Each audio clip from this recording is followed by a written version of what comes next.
Study class में आप सबका स्वागत है। आज हम लोग ध्वनि चैप्टर जो साउंड है उसको यहाँ पे हम लोग एमसीक्यू उनके किए करने जा रहे हैं। ये अध्याय 7 है। इसके पहले हम लोगों ने अध्याय 6 कर चुके हैं। ये एनसीईआरटी बेस्ड साइंस से लिया गया है, यानी एनसीईआरटी जो साइंस होती है उस पर बेस है एमसीक्यू, जो आरआरबी ग्रुप डी के लिए विशेष तौर पर ये हम लोग कर रहे हैं। चलिए बिना किसी देरी के हम लोग साउंड के पहले क्वेश्चन को यहाँ पे सॉल्व करने जा रहे हैं। टेलीविज़न के रिमोट में किस प्रकार के विद्युत चुंबकीय विकिरण का उपयोग किया जाता है? तो अवरक्त विद्युत अवरक्त का प्रयोग किया जाता है। रिमोट एक ऐसी युक्ति है यानी डिवाइस है जो किसी विद्युत उपकरण को कुछ दूरी, सामान्यतः 2 मीटर से नियंत्रित करने के लिए प्रयोग किया जाता है। रिमोट में अवरक्त विकिरण यानी अवरक्त विकिरण कौन होती है? रिमोट में अवरक्त विकिरण का प्रयोग किया जाता है। रिमोट में कौन? अवरक्त विकिरण का प्रयोग किया जाता है। वर्तमान में अधिक दूरी से किसी उपकरण, बैरियर, गैराज, दरवाजे आदि को नियंत्रित करने के लिए रेडियो रिमोट कंट्रोल सिस्टम का उपयोग किया जाता है, जिनमें अवरक्त विकिरण के स्थान पर रेडियो तरंगों का प्रयोग किया जाता है। ठीक है, यानी रेडियो विकिरण के स्थान पर रेडियो तरंगों का। जब दो लोग आपस में बात करते हैं तो कितनी डेसिबल की ध्वनि सुनाई देगी? ठीक है, तो लगभग होती है 30 डेसिबल। फुसफुसाहट की आवाज़ 30 डेसिबल के करीब होती है। ठीक है, ध्वनि की तीव्रता लोगों की बातचीत के प्रकार पर निर्भर है। फुसफुसाहट से 15 से 20 डेसिबल, सामान्य बातचीत से 30 से 40 डेसिबल, 60 डेसिबल तथा तेज़ आवाज़ में बातचीत से 70 से 80 डेसिबल की ध्वनि सुनाई देती है। जब सितार और बांसुरी पर एक ही स्वर बजाए जाएं, यानी कि एक ही स्वर बजाए जाएं सितार और बांसुरी पर एक साथ, तो उससे उत्पन्न ध्वनि का भेद निम्नलिखित में से किसके अंतर के कारण किया जा सकता है? तो केवल ध्वनि गुणता के अंतर के कारण किया जाता है। देख लेते हैं इसको भी हम लोग। किसी वाद्य यंत्र से उत्पन्न ध्वनि की पहचान उसकी ध्वनि गुणता के कारण होती है। ध्वनि की गुणता उसकी आवृत्ति पर निर्भर करती है। क्योंकि सितार और बांसुरी पर एक ही स्वर बजाए जाने की स्थिति में भिन्न भिन्न आवृत्ति की ध्वनि उत्पन्न होती है, इसीलिए उत्पन्न ध्वनि गुणता में भी अंतर होता है। अतः सितार एवं बांसुरी से उत्पन्न ध्वनि का भेद केवल ध्वनि की गुणवत्ता के कारण पहचाना जा सकता है। चौथे क्वेश्चन की तरफ हम लोग चलने की कोशिश कर रहे हैं और यहाँ पे हमारा चौथा क्वेश्चन है ये रहा। मनुष्य के लिए शोर सहन सीमा कितनी है? जो बहुत शोर करते हैं जब मनुष्य, उसकी सीमा कितनी है? 85 डेसिबल है। कितनी है? 85 डेसिबल है। मनुष्यों के लिए शोर की सहन सीमा अधिकतम 85 डेसिबल तक होती है। इससे अधिक तीव्रता की ध्वनि मनुष्य के लिए हानिकारक होती है। जो ध्वनि रोम मनुष्यों के लिए शोर की सहन सीमा अधिकतम 85 डेसिबल तक होती है। इससे अधिक तीव्रता की ध्वनि मनुष्य के लिए हानिकारक होती है। जो ध्वनि रोम कोशिकाओं को अस्थायी या अस्थायी रूप से क्षतिग्रस्त कर सकती है। जो ध्वनि जो होती है रोम, यानी उससे ऊपर की करेंगे तो हमारी जो ध्वनि रोम कोशिकाएँ होती है उसको क्या है, अस्थायी या अस्थायी रूप से क्षतिग्रस्त कर सकती है। इसलिए प्राश्रव्य वे ध्वनियाँ हैं जिनकी आवृत्ति होती है। तो प्राश्रव्य ध्वनियों की आवृत्ति 20,000 हर्ट्ज से अधिक होती है। ठीक है, चलिए देखते हैं प्राश्रव्य ध्वनियों के बारे में। अल्ट्रासोनिक साउंड की आवृत्ति 20,000 हर्ट्ज से अधिक होती है। मनुष्य सामान्यतः उन्हीं ध्वनियों को सुन पा सकते हैं जिनकी आवृत्ति 20 हर्ट्ज से, यानी कि 20,000 हर्ट्ज के मध्य, 20 से 20,000 हर्ट्ज के मध्य हो तो मनुष्य सुन सकता है। कुछ जीव जैसे व्हेल, कुत्ता आदि प्राश्रव्य ध्वनियों को सुन सकते हैं। ठीक है, चंद्रमा के धरातल पर 2 व्यक्ति एक दूसरे से बातचीत नहीं कर सकते। क्यों? ऐसा क्यों है भाई, बता सकता है कोई? लेकिन इसका आंसर देखते हैं। चंद्रमा पर वायुमंडल ही नहीं है, इसलिए 2 व्यक्ति एक दूसरे से बात ही नहीं कर सकते। ठीक है, ध्वनि तरंगों के संचरण के लिए किसी माध्यम की आवश्यकता होती है। चंद्रमा पर वायुमंडल की अनुपस्थिति के कारण ध्वनि तरंगों के संचरण के लिए माध्यम का अभाव होता है। अतः चंद्रमा पर 2 व्यक्ति एक दूसरे से बात नहीं कर सकते क्योंकि उन्हें एक दूसरे की ध्वनि सुनाई नहीं देती है।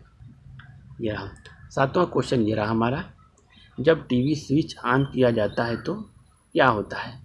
टीवी को तो क्या होता है? ऑडियो और विजुअल दोनों एक साथ प्रारंभ होते हैं। जब आप टीवी चालू करेंगे तो यहाँ पे श्रव्य और दृश्य यानी कि ऑडियो और विजुअल दोनों एक साथ आरंभ हो जाएंगे। ये पहला ही हमारा ऑप्शन बिल्कुल यहाँ पे करेक्ट हो गया। टीवी का स्विच ऑन करने पर श्रव्य एवं दृश्य दोनों एक साथ प्रारंभ होते हैं। यद्यपि ध्वनि का वेग प्रकाश की तुलना में कम होता है, इसीलिए सिद्धांततः दृश्य पहले दिखाई देने चाहिए तथा ध्वनि बाद में सुनाई देनी चाहिए। परंतु टेलीविज़न में ऑडियो सिंक्रोनाइजर नामक एक उपकरण लगा होता है जो इस त्रुटि को दूर कर देता है। ध्वनि तरंगे ठोस तथा गैस दोनों माध्यम में चल सकती हैं।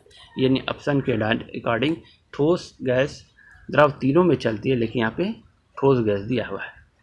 ध्वनि तरंगों के संचरण के लिए किसी माध्यम की आवश्यकता होती है, इसीलिए यह ठोस, द्रव, गैस तीनों माध्यम में चल सकती है। परंतु इनकी गति गैसीय माध्यम में वायु में 332 मीटर प्रति सेकेंड, कम द्रव्य यानी मध्यम में उसके अधिक, जल में 1400 मीटर प्रति सेकेंड तथा ठोस माध्यम में सर्वाधिक यानी लोहे में 500 मीटर प्रति सेकेंड होती है। म्यूजिक कंस्ट्रक्ट के लिए प्रयोग किए जाने वाले हॉल की दीवारें इस प्रकार निर्मित की होती हैं। किस प्रकार की निर्मित की होती है तो देखते हैं हम लोग। तो यहाँ पे देखने की कोशिश करेंगे तो किस तरीके की बातें होती हैं। तो यहाँ पे हमारा जो है ध्वनि का अवशोषण कर सकें, यानी कि ध्वनि का अवशोषण कर सकें। देखिए, म्यूजिक कंस्ट्रक्ट्स के लिए प्रयोग किए जाने हॉल अथवा सिनेमा घरों की भीतरी दीवारों को ऐसे पदार्थ जैसे फाइबर गिलास से बनाया जाता है जो ध्वनि का अवशोषण कर सके। यदि यह दीवारें ध्वनि को अवशोषित नहीं करेंगी तो ध्वनि दीवारों से टकराकर प्रतिध्वनि उत्पन्न करेगी, जिससे श्रोताओं को वास्तविक ध्वनि सुनने में असुविधा प्रदान हो जाएगी। अगला क्वेश्चन हमारा है, लगभग 20 डिग्री सेल्सियस तापक्रम पर किस माध्यम में ध्वनि की गति अधिकतम होगी। यानी 20 डिग्री सेल्सियस के तापक्रम पर किस माध्यम में ध्वनि की गति अधिक होगी। तो यहाँ पे लोहा में होगी। किस में होगी? लोहा में। ध्वनि की गति माध्यम के घनत्व एवं प्रत्यास्थता पर निर्भर करती है। जिस माध्यम का घनत्व एवं प्रत्यास्थता अधिक होती है उसमें ध्वनि की गति अधिक होती है। स्पष्ट है कि 20 डिग्री सेल्सियस के तापक्रम पर लोहे में ध्वनि की गति अधिकतम होगी। नीचे दिए गए विकल्पों में 11वां क्वेश्चन है, में से किसमें ध्वनि आर पार नहीं जा सकती। तो यहाँ पे निर्वात में ध्वनि आर पार नहीं जा सकती। ध्वनि तरंगों के संचरण के लिए किसी माध्यम की आवश्यकता होती है, जबकि निर्वात सिद्धांत एक ऐसी स्थान है जहाँ किसी भी पदार्थ की भी उपस्थिति नहीं, इसीलिए निर्वात में ध्वनि का संचरण संभव नहीं है। ध्वनि तरंगे किस कारण प्रतिध्वनि उत्पन्न करती है? परावर्तन के कारण। किसके? ध्वनि तरंगे किस कारण प्रतिध्वनि उत्पन्न करती हैं? परावर्तन के कारण प्रतिध्वनि उत्पन्न करती है। जब ध्वनि तरंगे अपने मार्ग में स्थित किसी बाधा से टकराती है और उस बाधा द्वारा परावर्तित कर दी जाती है तो प्रतिध्वनि उत्पन्न होती है।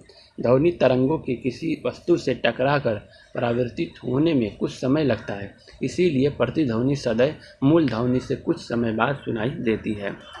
किसी ध्वनि स्रोत की आवृत्ति में होने वाले उतार चढ़ाव को क्या कहा जाता है? उसको डॉपलर प्रभाव के नाम से हम लोग जानते हैं।